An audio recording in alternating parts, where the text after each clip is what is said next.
Bonsoir à tous, bienvenue dans What the Foot 28e édition ici dans les studios de Charles King Radio à Charleroi. What the Foot, c'est l'émission qui débriefe l'actualité du football européen. On se retrouve ce soir pour débriefer le match qui vient de se terminer entre l'Athletic Bilbao et le Barça, score final 1-0 donc lors de cette première journée de Liga. Alors pour m'accompagner ce soir, deux chroniqueurs. Tout d'abord Antonio qui fait son retour. Bonsoir Antonio. Bonsoir David, bonsoir Marco.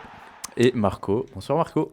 Bonsoir David, bonsoir Antonio. Alors messieurs, pour introduire le débrief de ce match, on va passer par vos 3 points. Messieurs, quels sont vos 3 points ? Je commence donc.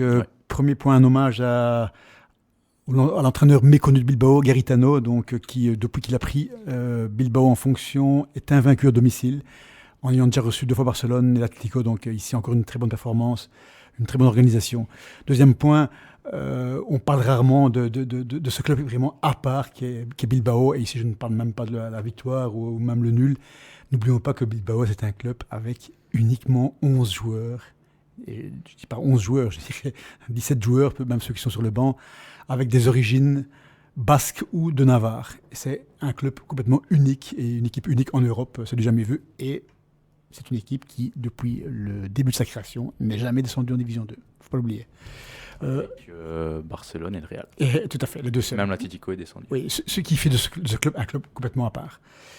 Troisième point, on en a déjà discuté par le passé ici, le rôle de Griezmann dans ce Barça. Aujourd'hui, on a vu effectivement qu'il aura certainement, en tout cas, ce n'est qu'un premier match, mais beaucoup moins d'influence sur le jeu du Barça qu'il avait sur le jeu de l'Atlético.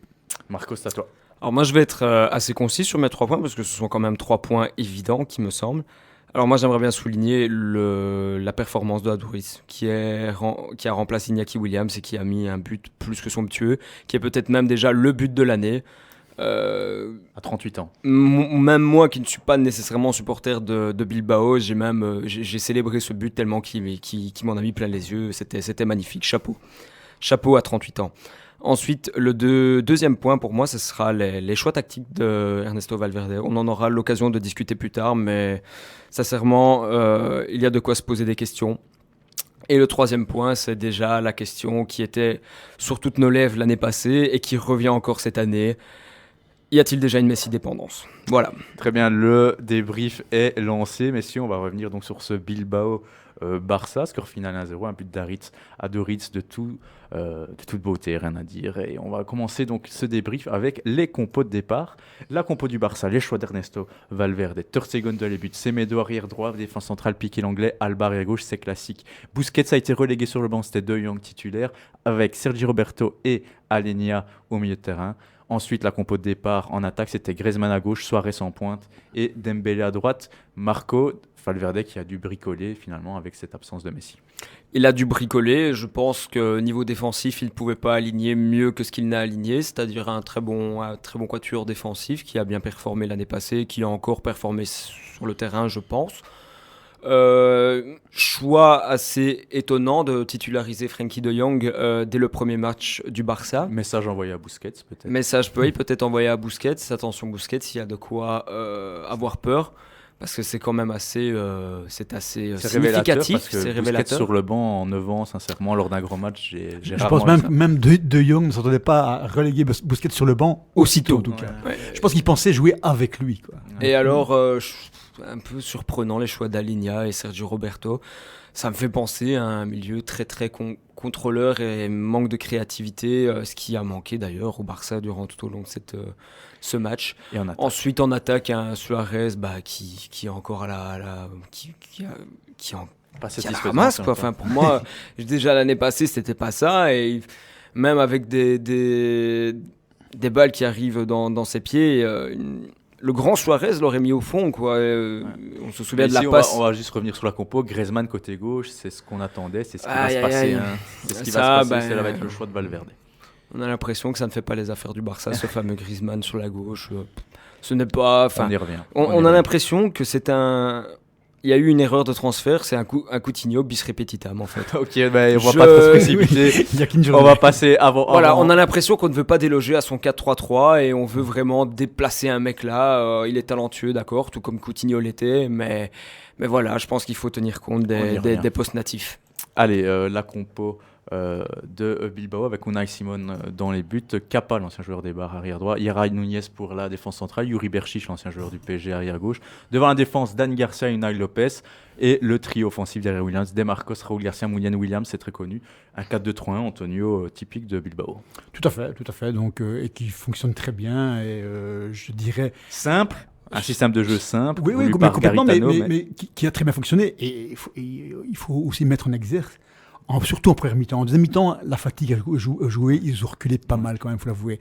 Mais en première mi-temps, ils ont fait un pressing, non seulement devant, mais aussi sur De Jong. Souvent, quand De Jong avait la balle, il était pressé par 2-3 joueurs. Ouais. Raúl Garcia a eu un très bon rôle à ce niveau-là, même Williams, tout ça.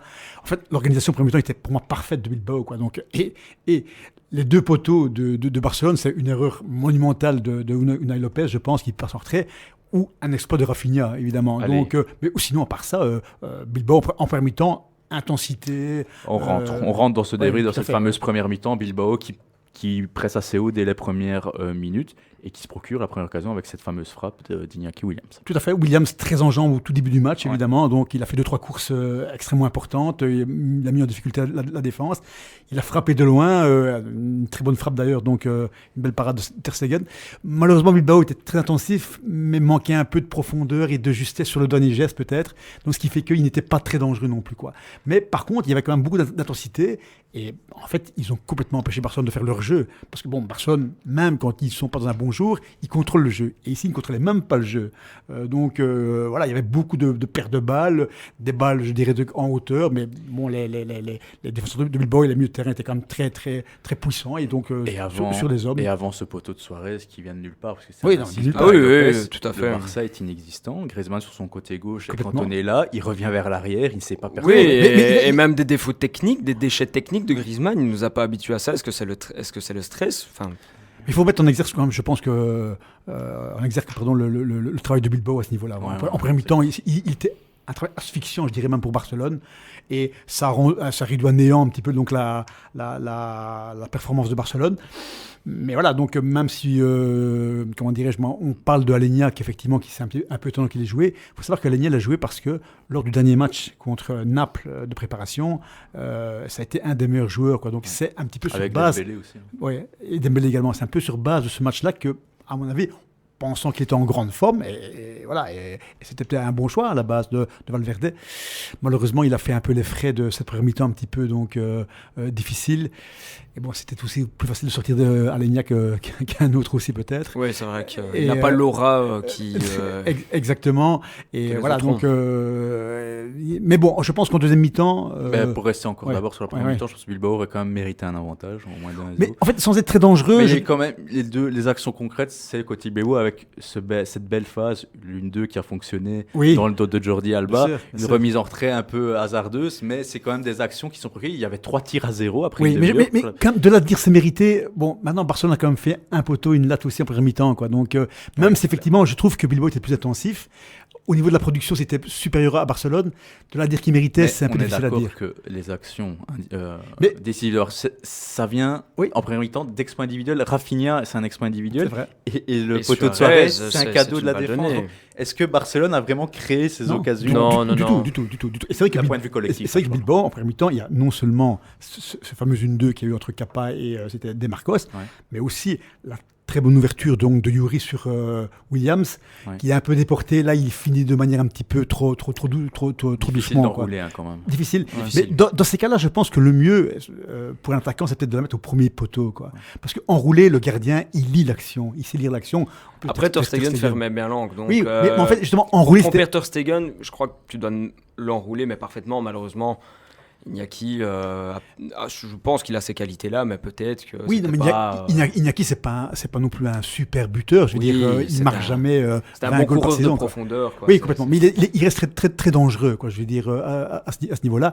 Mais c'est sûr qu'au niveau de la production, au niveau des phases de jeu, c'était plus intensif et au niveau de Bilbao par rapport à Barcelone. Mais c'est vrai que Bilbao a fait du Bilbao. On n'en attendait pas plus, on n'en attendait pas moins. C'était une bonne prestation de la part de Bilbao dans ce qu'ils savent faire. Et moi, en tout cas, j'ai été satisfait. Je ne vais pas dire que j'ai été étonné de leur prestation. Non, j'ai été satisfait. C'était en tout cas une première mi-temps plus que satisfaisante. Et puis, la deuxième mi-temps vient un peu ternir Ouais, c'est la clair. première. C'est clair. Donc, ce qui nous donne une prestation équilibrée au final. C'est Mais clair. on va se pencher sur cette deuxième mi-temps. Là, on a quand même ressenti un Barcelone avec le pied sur le ballon, Oui. qui Dès le départ. montait en puissance dès le départ, avec Griezmann qui était quand même, dès la blessure de Suarez, repositionné en neuf, il Ouais. faut le dire. Ouais. Dembélé à gauche, Rafinha à droite. Et là, Antonio, les attaquants se sont un peu quand même trouvés un peu plus facilement. Oui, mais surtout, même s'il a eu quelques longues balles un peu imprécises, Rakitic, quand il est Rakitic est rentré... rentré à la mi-temps à la place d'Alenia, j'ai oublié. Enfin, voilà, je pense que justement, c'est ce qui a permis aussi d'avoir un peu plus de Ouais, pieds tout à de pieds sur le ballon. Et au niveau de la possession, elle a fortement augmenté, quoi, évidemment, en deuxième mi-temps. Rakitic, le joueur fétiche de Valverde. Tout à fait, effectivement. Mais cela dit, Rakitic, sur les balles, sur les longues balles, il a quand même il a un peu failli, quoi. C'était pas toujours très précis. Mais au moins, Barcelone a retrouvé un petit peu, quelque part, son style de jeu. Mais alors là, on revient au même problème de Barcelone, c'est que dans beaucoup de matchs, en tout cas comme ça, quand une défense est bien fermée, et Bilbao sait fermer la défense également, ils savent le faire. Ouais. Je pense que Bilbao est un petit peu Ray Núñez, cuit sa physiquement, défense. Ouais. et ils ont reculé. Mais là, Ils avaient Barcelone, Oui, mais même si la fraîcheur physique n'y était pas, je trouve que défensivement, Bilbao a quand Ouais, la même paire, tenu franchement. la baraque, comme on dit, oui, complètement. de manière plus que remarquable. Oui. Cela dit, je trouvais qu'à un moment, ils étaient quand même sur le point un peu de piller quand même. Je veux dire, aux alentours de la 70e, 75e minute, tout ça. Là, Barcelone a réussi à faire quelques belles combinaisons. Et il faut noter l'apport de Rafinha, qui pour moi était le meilleur sur le terrain de Barcelone. Et Tout à dire fait. que- Clairement, Il clairement. donne tort à Valverde de ne pas l'avoir titularisé, en fait. Parce qu'il arrive là comme ça sur une blessure. Mais je et pense il en était fait que tous ces remplaçants donnent tort en fait à Valverde. Si on regarde bien un peu la physionomie du match, c'est ce que je disais dans mes 3 points. On s'étonne des choix tactiques de Valverde et Rakitic et Rafinha qui ne sont pas titulaires. et c'est finalement ces 3 changements nous prouvent que Valverde a fait les mauvais choix de départ. Mais surtout Rafinha, Simplement. parce que Rafinha, il a porté dribble, Ouais. percussion, je veux dire, frappe. frappe aussi. C'est très bien que le style catalan, c'est tout en contrôle au milieu et il nous faut quelqu'un de percutant sur la gauche ainsi que sur la droite. Dembélé n'a pas fait ce qu'il devait faire, tandis que Rafinha, lui, a apporté ce petit plus. Ouais, mais je dirais que Dembélé, contrairement à Griezmann, Dembélé, il a quand même tenté certaines choses. Ouais. Forcément. On va revenir, messieurs, sur les, Ouais, sur les les individuels individualités, après, quoi. Mais je vais dire, enfin, moi, je pense qu'il a été plus en vue quand même que On va Griezmann. vite, avant Ouais. de passer aux individualités catalanes, donc finir la deuxième mi-temps. Le coaching de Bilbao, on remplace Williams pour Aduriz. Un changement sans doute de fatigue. Oui, oui, Et complètement. finalement, le coup de poker, Marco, et une action collective rondement Wow. menée sur le côté droit, un 1-2, une déviation de Raoul En Garcia. fait, un tout 1-2. tout En était fait, c'était parfait. un peu le remake de l'action de première mi-temps avec le dos de Jordi Alba, un 1-2, sauf ici, c'est sur sortie, ils font une déviation. Jordi Alba monte un peu trop Non, haut, il est pris son rôle, le centre et la reprise de volée. Tout était parfait. Je pense que les astres étaient alignés pour que Bilbao marque ce goal parce que on ne les sentait pas capables En de deuxième marquer mi-temps. en Non, deuxième non, mi-temps de pas du marquer. tout. Il faut être honnête, ils n'étaient pas capables. On avait l'impression que ça allait être 0-0 parce que les étaient équipes se contents de 0-0 neutralisaient. d'ailleurs, Bilbao. Ils étaient contents, tout était voilà. Et après, il a fallu cette action de génie, c'est surtout cette retournée de génie d'Adoris pour tromper en fait Ter Stegen qui n'avait pas été si dérangé que ça au final. Du tout. Et chapeau quoi. Enfin, c'est tout ce qui est. Enfin, il faut applaudir. Il faut applaudir. Le plan de jeu de Bilbao en deuxième mi-temps était relativement simple. Oui, on c'est essaie un de peu récupérer basique, le ballon mais et on voilà, lance il faut- Williams ouais, ouais. en profondeur. On essaie une déviation de Raoul Garcia de temps en temps Voilà, de la c'est ça. tête. Voilà, On mais essaie il de faut jouer aux jouer avec alentours du ses armes. rectangle et- Il faut jouer avec ses armes, mais il faut reconnaître que l'adversaire est plus fort balle au pied. Ouais, et donc, c'est sûr. il faut jouer avec ses armes, et ce qu'a très bien fait Bilbao. Allez. Ce qu'Adoris a déclaré après le match, évidemment, on a su souffrir en deuxième mi-temps, Ouais. souffrir entre guillemets parce que c'est pas qu'ils ont eu 10 occasions. Hein. Non, tout à On a fait. su souffrir tout ça. Et puis il fallait à noter aussi le très bon centre de Kappa sur on le y but, revient, ça qui va. a fait aussi une bonne première mi-temps, je trouve. Ouais, sur les Kappa. individualités. Allez, on passe aux individualités des perdants ce soir. On commence avec le gros dossier, le dossier chaud du Barça, c'est Griezmann. Marco, tu es déçu de la prestation? Oui, je suis très déçu. Maintenant, est-ce que c'est sa faute? À 50%, je pense. Il n'a pas été mis dans de bonnes conditions. C'était un poste qu'il occupait à la Sociedad, si je ne dis Ouais, pas de bêtises. Tout à fait. Ça remonte quand même à quelques années. Le Griezmann a évolué. Et il n'est plus habitué à ce poste de jeu. Griezmann, c'est quelqu'un de créatif qui amène de l'éclair de génie, chose que ce poste ne lui permet pas d'exprimer, du moins à 100%. Et Marco, si je peux intervenir, ce qui est un peu dommage, c'est qu'en plus ici, Messi ne joue pas. Quand Messi sera là, donc il va être cantonné encore sur le flanc gauche. Je veux dire, ici, pour une fois que Messi ne jouait pas, parce que bon, c'est extrêmement rare. C'était l'occasion. C'était l'occasion Pourquoi n'a-t-il pas pris le rôle de Messi? Mais parce que pourquoi ici, le coach ne lui a pas à dit? la limite, Griezmann est capable, on ne dit pas par rapport à Messi, mais je veux dire, il est capable de créer, de mettre entre les lignes, de faire un 1-2, de alimenter les flancs. Je veux dire, il sait quand même le faire. Il a fait quand même quelques gestes, Oui, notamment évidemment. des talonnades, comme Oui. il a l'habitude de faire, évidemment. qui partaient de bonnes intentions. Mais voilà, je trouve qu'aujourd'hui, Griezmann, même s'il n'était pas dans des bonnes conditions, n'a pas été à la hauteur de son talent, je vais dire.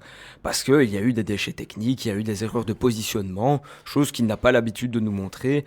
Et c'est là qu'on se demande si... Voilà, il y a peut-être...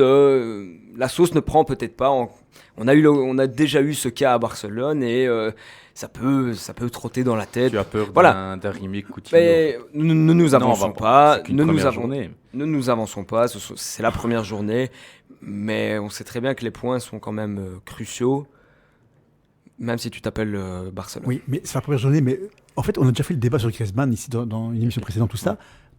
Et on s'est tous demandé, évidemment, quelle va être la place de Griezmann. Et clairement, là, et ici, on l'a mis à gauche. Hein. Le doute se confirme un petit peu ici. Mais c'est ça, il a fait littéralement 3 positions pendant le match. Ouais. Mais le doute se confirme clairement, donc, est-ce que, justement, Griezmann, pour payer 120 millions quand même pour un joueur, et le faire jouer contre, je dirais pas nature, parce qu'il a déjà évolué dans ces postes-là, mais qui est, je dirais, donc en discordance avec sa qualité, sa progression, son évolution. Donc, exactement, qui est vraiment clairement un soutien maintenant, qui est capable donc de faire beaucoup de choses, un joueur complet. Et là, on va le contrôler dans un rôle qui me paraît très, très, très fixe, quoi, je vais dire. Et à mon avis, s'il continue comme ça, effectivement, s'il continue dans un rôle pareil, eh bien, il va se passer ce qu'on avait craint lors de notre débat, c'est que ce Griezmann va perdre quand même sa crédibilité. Et ces 120 millions vont être un petit peu mis à la poubelle. Voilà, si on devait juger Griezmann, mais non, voilà, la saison s'arrête aujourd'hui. Il y a une erreur de casting tout simplement, à la base. Il y a une erreur de casting. Ce n'est pas une équipe pour Griezmann. Si on devait juger à l'heure actuelle, ce n'est pas une équipe pour Griezmann. Il n'y a pas Messi. Il n'y a pas Messi. Et justement, Messi va prendre beaucoup de place. Mais oui, mais justement, il n'y a pas Messi, c'est ça qui est pire. C'est ça le pire. Justement, il n'y a pas Messi, c'est à toi à assurer le rôle de créatif et tu le fais pas. Parce qu'il n'a pas. Valverde ne l'a pas demandé de le faire non plus, manifestement. Et là, on en revient encore au coaching de Valverde qui est peut-être déficient. En tout cas, dans ce cas-ci, c'est clair qu'il avait un rôle cantonné, puis à gauche, puis en neuf, mais en neuf très très devant. Voilà. De toute façon. En deuxième mi-temps, Griezmann, je pense qu'il a touché 3-4 ballons. Non, il n'a rien touché. Non, il a été invisible. Voilà, maintenant, il ne faut pas lui inculquer toute la responsabilité. Loin de là, je pense que c'est un échec collectif et un échec surtout pour l'entraîneur. Allez, je crois qu'on aura l'occasion de reparler grandement de Griezmann, en bien aussi également, lors de cette saison 2019-2020. Allez, on passe à Suarez et à Rafinha, puisque c'est Rafinha qui l'a remplacé suite à cette blessure. Donc Antonio Suarez, il a eu une occasion, il a mis le poteau.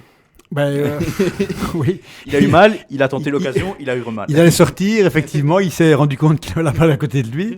Il met le poteau. De toute façon, c'était pas facile parce qu'il met une balle en se retournant comme ça sans regarder. Sur une passe il met le poteau. d'Unai Lopez. Oui, une passe en retrait assez incroyable d'Unai Lopez. Et après, donc, effectivement, il est sorti, quoi. Donc, on l'a pas vu. Il a fait 2-3 déviations, mais pas très bonnes. Donc, c'est difficile de juger aussi. Il a joué peut-être 25 minutes à peine. Mais voilà, donc, et puis bon, son remplaçant, oui, c'est clair qu'il a apporté beaucoup. D'ailleurs, on était étonnés de voir rentrer Rafinha, parce que justement, on a parlé qu'au début, le milieu ne fonctionnait pas parce qu'il était bien pressé. Moi, je m'attendais justement à mettre un milieu en plus pour un petit peu aider passer De Jong, etc. Comme il a déjà fait, voilà. et avec je m'attendais à ça. Je m'attendais à ça. Ouais. Eh bien non, on est étonné, mais Rafinha, finalement, il a eu quelque part le bon flair parce que Rafinha a été, en tout cas à mon avis, le meilleur de Barcelone. De loin. Et de loin. Donc, Rafinha qui était prêté à l'Inter. Faut pas oublier. Oui, et Rafinha dont on parle beaucoup, en tout cas avant ce match-ci, qu'il pouvait même encore être prêté à Valence d'ailleurs. Donc, Moi, je pense qu'il va. Il a marqué des points, Rafinha. Il va en tout cas. Malheureusement, c'est un joueur voir- qui se blesse souvent également. Quoi. Donc le frère de Thiago. Ouais, tout à fait, exactement. Ousmane Dembélé, Marco, qu'est-ce que tu en as pensé? Comme l'a dit Antonio, il a tenté quelques trucs, mais voilà, ça reste encore. On attendait la confirmation l'année passée, il ne l'a jamais faite. Et visiblement, il est reparti sur les mêmes bases que l'année passée. Et... Après, c'est très dur de juger sur un match. Bien Maintenant, c'est un match à l'extérieur en plus, donc Qui j'ai plus pas est, trop envie de Hassan Mamès, voilà, j'ai pas trop envie de m'avancer, mais prestation demi-teinte de mais Dembélé. non, c'est pas de la demi-teinte, c'est une mauvaise prestation. Un peu sévère, je trouve, avec Dembélé quand même. Mauvaise. Pourquoi je dis quand même que je ne dirais pas mauvais? Parce que il a quand même réussi à faire 2-3 décalages quand même. Je vais dire Oui, donc mais non, en non, premier mi-temps non. et en deuxième. Certes, c'est peu, mais c'est un des seuls qui a réussi à le faire. Et belle inspiration sur la passe Petit Pont en deuxième mi-temps pour décaler Rafinha. Oui, oui, tout à fait. Non, je dis Belle que c'est peu. À côté de ça, C'est très peu. à côté de ça, effectivement, C'est très on peu. a encore vu Ouais. quelques mauvaises passes. Quelques lacunes techniques. Mais ça, comme il a toujours eu tout Ouais, ça. Mais je dirais que par rapport à certains, au moins lui, il a essayé certaines choses. C'est pour ça que je ne dirais pas de mauvaises prestations. Certes, c'est pas forcément une prestation concluante tout ça, mais je dirais au moins l'essayer. Il n'est pas dans. Il n'est pas dans le ridicule, mais Il n'est pas dans les. Non, je dirais bien donc sûr, il est pas dans il le- a au moins la note de satisfaisant pour Allez, moi. Quoi. on va passer au milieu de terrain et à la première titularisation, un peu surprise, de Frenkie de Jong. Marco, Frenkie de Jong, ça peut être le numéro 6 titulaire. bah, moi je pense en tout cas. Busquets a des soucis. Moi, je trouve que Busquets a des soucis à se faire parce que Frenkie de Jong n'a pas montré de signe de faiblesse. Moi, il m'a semblé quand même assez à l'aise à la relance, ne serait-ce qu'aussi pour accélérer le pas grâce à une action où il fait un petit contrôle orienté, Ouais, et qui il accélère accélérait le jeu. complètement le jeu, Mm. chose que peut-être Busquets a de plus en plus de mal à faire. Moi, je pense que Busquets a quand même quelques soucis à se faire. Je pense que c'est une bonne première pour Et je Frenkie crois que de ça Jong. va être Ça reste dans la moyenne, voilà. Et ça va être un casse-tête quand même pour Valverde de temps en temps. On va voir vraiment, je crois que ça va Ouais, être un débat qu'on va pouvoir Ça va être dur. avoir, Busquets de Jong ou les deux. Oui, en Ça fait, va être compliqué. Valverde, c'est très rare quand il met deux 2-6 joueurs comme ça, comme ça. 2-6, c'est très rare. Ouais. Ici, bon, d'abord, je trouve que De Jong, aujourd'hui, il n'a pas eu trop d'influence non plus sur le jeu parce Non. que on n'a quand même pas vu non plus de passes tranchantes, mais très bien muselé par les joueurs de Attaque, Bilbao, mais Est-ce que surtout c'était au premier est-ce que mi-temps. c'était de lui qu'on attendait quelque chose? Mais Je pense À pas. partir du moment où Busquets n'est pas là, oui, je pense que oui. Je pense que c'est quand même... lui, il a un rôle extrêmement important parce que le 6 à Barcelone a toujours été extrêmement important au niveau de la première ou deuxième relance. Et ça, on n'a pas vu, évidemment, donc, oui, à part une ou deux bonnes accélérations, on n'a pas vu de passe qui cassait les lignes. Mais bon, voilà, c'est un rôle difficile et c'est un rôle que Busquets a tenu pendant des années. Moi, je vois mal quand même, De Jong titulaire à la place de Busquets toute la saison. Ça ne m'étonnerait pas quand même qu'ils Ouais. qu'ils un alternent, turnover. ou alors sur deux, un turnover, peut-être, ou alors faire jouer les deux en même temps. Mais là, Attention. alors non, mais à ce moment-là, donc Busquets reviendrait dans son rôle de 6 et De Jong qui est quand même plus jeune, qui a une capacité d'accélération que n'a pas Busquets. même une capacité d'apprentissage. Et Oui. un peu plus haut dans Oui, le jeu. voilà, de faire jouer De Jong un peu plus haut, même si à Ajax il jouait vraiment en 6. Ouais. Mais De Jong, il a 22 ans, je pense qu'il a quand même un bon coup de rein. C'est Faut pas pas- Iniesta. Faut pas mais oublier bon, qu'Iniesta avait commencé en 6 et petit à petit il Exactement. avançait dans le jeu. Hein. certes, il ne Ouais, sera c'est jamais comme, différent. il sera jamais comme Iniesta, on a bien compris. Mais bon, ça reste un très bon joueur. Et ça ne m'étonnerait pas quand même qu'effectivement qu'il alterne donc Busquets en 6 et De Jong un poil plus haut, genre comme Arthur l'année passée par exemple. Ok. On va passer aux deux autres milieux de terrain. La paire. On va discuter de la paire quand vraiment Alenia et Sergi Roberto, Marco, assez fantomatique. Hein, Ouais, comme assez, paire. même comme on le disait, assez étonnant ce choix. Je pense Finalement, que à quoi- ça a manqué de créativité tout simplement. En fait, on Ro- attendait allons dans la de. tête de Valverde, essayons de comprendre. Pourquoi avoir mis Alenia et Roberto pour contrôler le jeu? Enfin, qu'est-ce qu'il attendait? Parce qu'on n'a pas trop su Bah, répondre à cette question. Sincèrement, s'il testait Busquets et comme disait Antonio, Busquets et Frenkie de Jong, ça aurait même peut-être bien mieux marché que ça. Non, franchement, je pense que c'est une erreur tactique. C'est un manque de créativité. Ce sont deux bons joueurs, mais Pas à cette position. Ensemble- pas Sergi Roberto, ensemble, ne- c'est un milieu de terrain, mais ensemble, ça n'a pas. ensemble, la sauce ne prend pas. Et voilà, je pense qu'ils ont été, ils ont quand même fait partie du naufrage du Barça aujourd'hui. Le Barça est un jeu qui demande un éclair de génie à un moment T et ces gens, Enfin, ils sont pas capables. ces deux, Ils sont pas capables. Et ces deux personnes ne sont pas capables Alenia le de peut, faire ça. mais pas aujourd'hui. Oui, Il y avait mais une voilà, je dirais- adversité aussi en face. de Sergi Roberto, peut-être qu'on ne s'attendait pas beaucoup plus, mais Alenia, normalement, d'ailleurs, je pense qu'il a de plus en plus de crédit vis-à-vis de Valverde. C'est quand même un joueur qui sait quand même conserver la balle, il a un bon jeu latéral, il a même une bonne petite frappe aussi, qu'on n'a pas su donc voir aujourd'hui. Certes, aujourd'hui, c'est vrai qu'il a eu quelques assez mauvaises passes aussi. De temps en temps, il a quand même fait 2-3 bonnes ouvertures vers Jordi Alba. Mais bon, effectivement, c'était assez insuffisant. Et je ne l'ai pas trouvé très... je trouvais même un peu nerveux, on aurait dit. Quoi. Donc, pas hyper calme, mais donc... En fait, tout leur passe était stérile. Quoi. En fait, on a l'impression qu'elles nous apportaient vraiment pas grand-chose. Stérile. Ouais. Maintenant, on va revenir un peu sur Bilbao. Ils ont été directement mis dans un contexte des plus difficiles qui est en Liga aussi. Hein. C'est un déplacement à San Mamés avec première journée de championnat, Bilbao surmotivé. Surtout Bilbao. À Bilbao, je veux dire, vous savez, c'est différent d'un match au Nou Camp contre une équipe un peu plus faible où tu as 70% de possession. Voilà, c'est quand même beaucoup plus facile à ce niveau-là. Quoi. Donc ici, c'était vraiment le contexte qui quand même était extrêmement difficile pour les nouveaux. Et c'est ce qui était étonnant de mettre effectivement dans un contexte aussi difficile Alenia et Sergi Roberto dès le départ. Quoi. Donc, je pense que j'aurais quand même fait confiance à mes anciens. Un match aussi difficile. Quoi. Un match aussi difficile, eux qui ont l'habitude, eux qui ont déjà le rythme. Moi, j'aurais quand même mis ne serait-ce que Rakitic et Busquets pour commencer. Ouais, manifestement, Busquets n'a peut-être pas fait une grande préparation. Et c'est peut-être payé. Le Barça n'a jamais fait de grande préparation. Donc, surtout quand ils étaient très forts. La paire Piqué-Langlais, Antonio. Finalement, ils ont coupé tous les ballons aériens, honnêtement, les ballons dans le dos. La tactique de Bilbao, c'était jouer dans leur dos, clairement. Oui. Mais ils ont bien contrôlé. Oui, sauf quand même cette fameuse ouverture de Yuri sur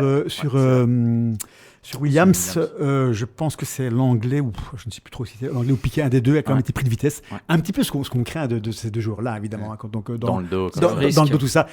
Mais à part ça, je veux dire, ils n'ont pas fait d'erreur, relativement à l'aise, balle au pied. Maintenant, sans non plus créer des choses très dangereuses. Hein, donc, après, c'est pas ce qu'on attend non, du tout. Mais par contre, le constat que j'ai eu en première mi-temps, c'est que du fait que De Jong était bien muselé, en fait, ils ont touché beaucoup de ballons, je trouvais. Ouais. Donc, Piqué et l'anglais. Il n'arrivait pas à trouver la solution via De Jong. Hein, voilà. Exactement. Donc, d'habitude, il donne un Busquets. Ici, il voulait donner à De Jong, mais De Jong était souvent pris. Donc, voilà. Donc, ils ont touché beaucoup de ballons. Mais bon, au niveau de leur match défensif, voilà, ils n'ont pas fait d'erreur, je veux dire.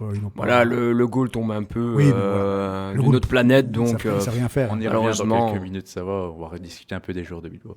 Les latéraux, Jordi Alba, c'est Medo que j'ai trouvé en jambes.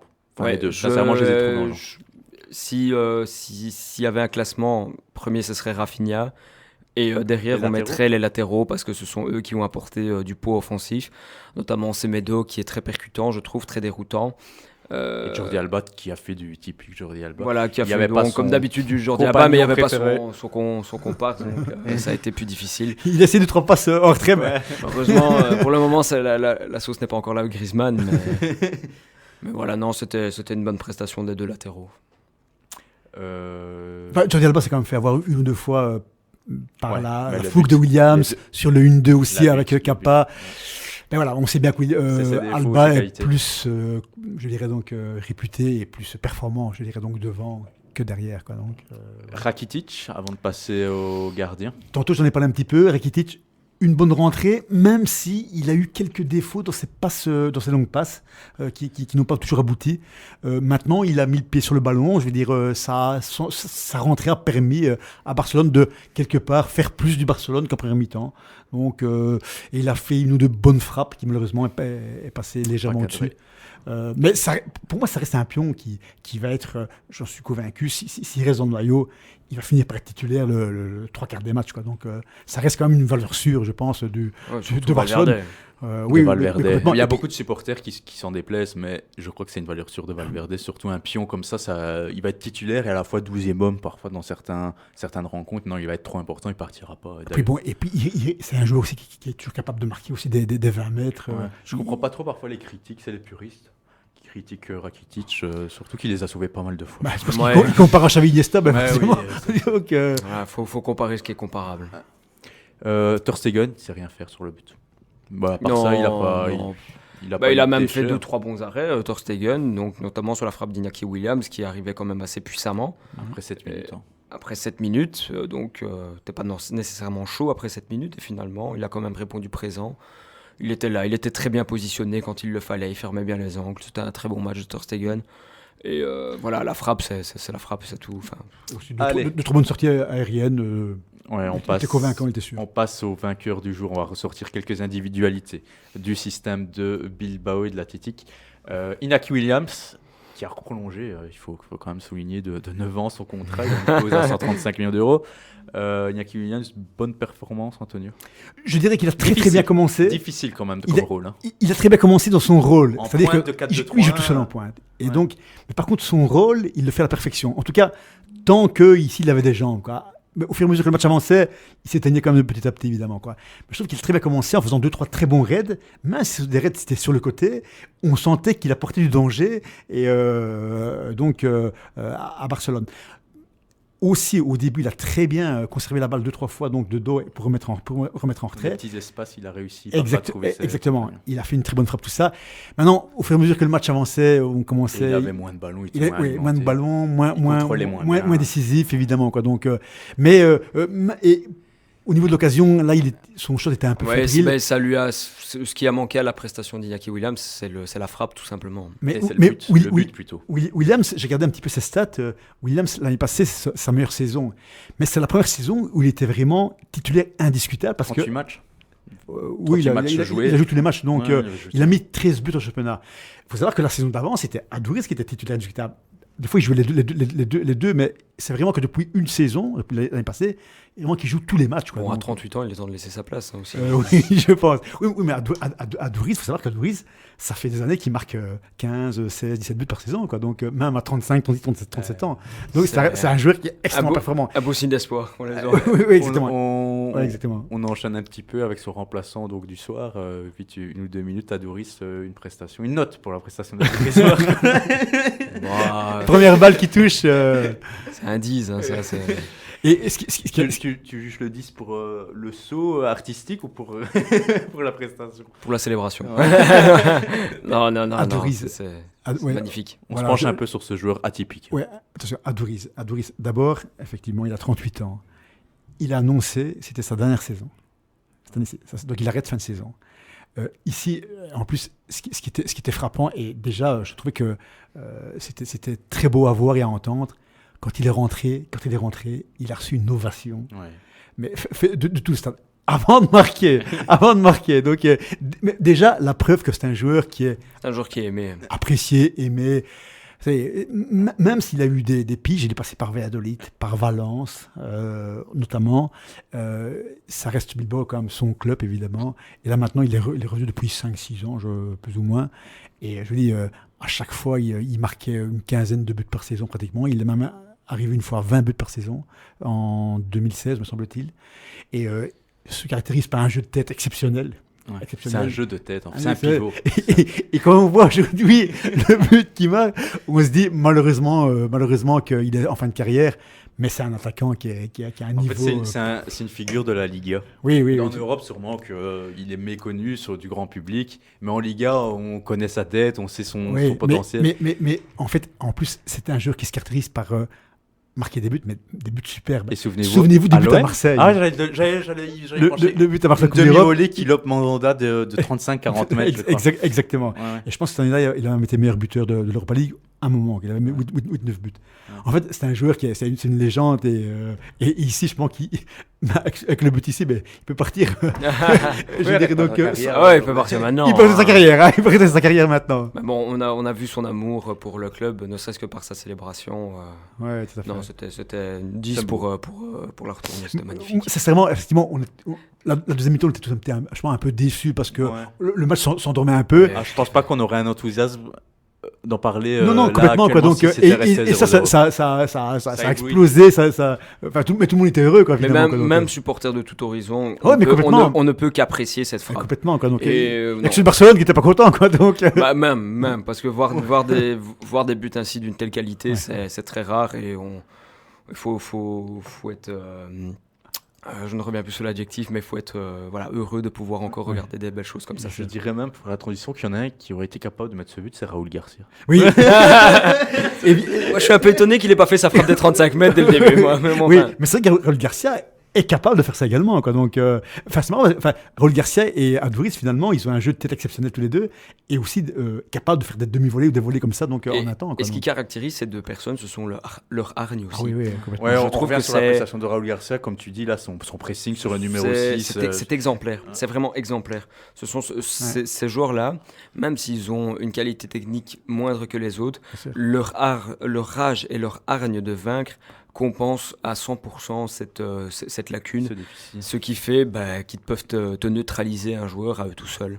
Et on en a avec ce match, on a très bien vu l'intensité mise notamment par Raúl Garcia. Raúl Garcia sur le numéro 6 qui a été.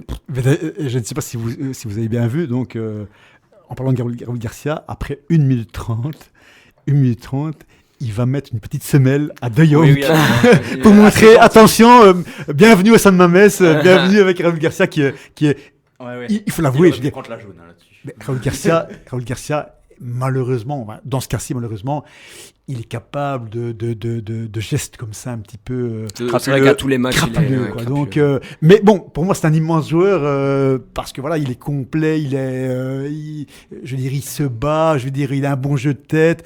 Techniquement, c'est pas top, mais bon, ça va. Il a encore une bonne frappe aussi. Il a ce côté un peu crapuleux, mais Coup de coude, etc. mais, Toutes les équipes ont besoin d'une crapule. exactement. Et à Atlético, il a fait beaucoup de bien à ce niveau-là aussi quand il était à Atlético. Donc, Pour terminer, Mounienne, un peu discret quand même, Mounienne, numéro 10 de On Bilbao. en attendait plus. Ouais. Il tenait pas le ballon, qui est pourtant son rôle, le tenir en fin de match. Là, il doit tenir le ballon et il le perd très facilement. Donc assez discret, assez bousculé. Ouais. Pas dans les grands soirs. Non, il n'arrive pas non plus à je dirais donc, à éviter 1 ou 2 hommes quand il le fallait. Mais en première mi-temps, je l'ai pas trouvé exceptionnel non plus. Donc, Il était assez invisible. oui, sur son flanc, pourtant c'est sa meilleure position, mais oui, effectivement, il a déjà été plus étincelant que ça quand même. Pour pas terminer sur une mauvaise note de Bilbao, vous voulez ressortir un joueur peut-être avant de clôturer l'émission de Bilbao. Moi, le gardien, je trouve qu'il a été décisif quand même sur la frappe de Rafinha. On a Oui. un autre joueur peut-être. Si tu dois ressortir un jour, La tu sauras défense globale. Oui, voilà. Oui. En fait, la défense globale, tout simplement, qui a été, qui a joué le coup à la perfection. En Ouais, fait. non, L'arrière droit qui sort Leur- un Kappa qui fait un leur- super match. Mais déjà, l'organisation d'ensemble a fait que donc, tout le monde était pris dans un collectif défensif qui était performant. Moi, je dirais quand même que si on a vu 2 joueurs en vue, en plus de ce qu'on a déjà dit, c'est quand même les 2 flancs. Ouais. Je trouve que Yuri en premier mi-temps, Yuri Berčić. a fait 2-3 très bonnes passes en profondeur, tout ça, et Kappa plus, je dirais donc dans la course Ouais. que Assez rapide, hein, les ouais, fronts de mais Bilbao, exactement. le front droit, et puis surtout. Kappa est rapide, mais en plus il est Ouais. hyper costaud, donc Ouais. Eibar, il s'est découvert là-bas. Hein. On l'a découvert là-bas. exactement. Donc les flancs aussi ont apporté quoi, donc ont apporté leur rôle ici. Donc ils ne sont pas côté non plus de rester derrière, de défendre. Quand ils savent, ils savent monter également. Et franchement, les deux, surtout au premier mi-temps, hein, parce qu'en deuxième mi-temps, évidemment, ils sont restés vraiment cantonnés dans leur côté. Mais prestation, je dirais donc à noter donc des 2 flancs, sans oublier les deux travailleurs aussi, hein, Unai Lopez et Dani Garcia. Ouais. Dani Garcia qui vient Devant aussi la de défense. Eibar d'ailleurs. Donc Les en Basques fait, s'échangent les joueurs. Unai Lopez, moi quand même, il a le bémol avec la passe qu'il met à Suarez, Ouais. qui a failli coûter très très très cher. Ouais. Ouais. Et- Et finalement, on parle pas du même match si c'est c'est goal. vrai, c'est vrai. Et Unai Lopez aussi, au niveau de ses centres, au niveau des phases arrêtées, il n'a pas été très très bon non plus. D'habitude, c'est Ben Yat qui, quand il est titulaire, fait les phases arrêtées. Ici, c'était Unai Lopez. Et je trouve que les centres étaient un petit peu anodins, quoi. Donc, Et très bien, donc on suivra de près le Barça et Bilbao lors de cette Liga 2019-2020. Merci Antonio, merci Marco d'avoir fait ce débrief pour What de foot. Vous qui nous regardez, n'hésitez pas à liker la vidéo et à vous abonner si vous nous découvrez pour suivre avec nous l'actu du football européen. On se retrouve dimanche pour une émission spéciale Liga. Merci, bonne soirée et à très vite.